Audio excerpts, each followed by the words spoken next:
الرحمن الرحیم، یہ سوال پوچھا ہے کہ اگر ایک آدمی بعد میں آ کر شریک ہوا نماز میں، دوسری رکعت کے تشہد میں یا چوتھی رکعت کے تشہد میں شریک ہوا، تو یہ جیسے ہی جا کے نیت باندھ کے بیٹھا، امام صاحب کھڑے ہو گئے، تو اب کیا یہ تشہد پڑھے گا یا نہیں پڑھے گا؟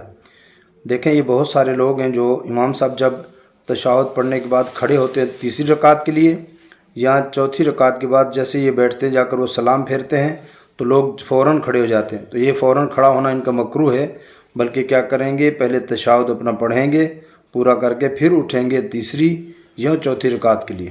مختصر جو ہے جلدی سے تشہد پڑھ لیں گے اور اس کے بعد جو ہے وہ فوراً کھڑے ہو جائیں گے. فوراً نہیں کھڑا ہونا کہ جو ہے تشہد پڑھنا چھوڑ دیں. یہ بہت سارے لوگ ہیں جو اس مسئلے سے غافل ہیں.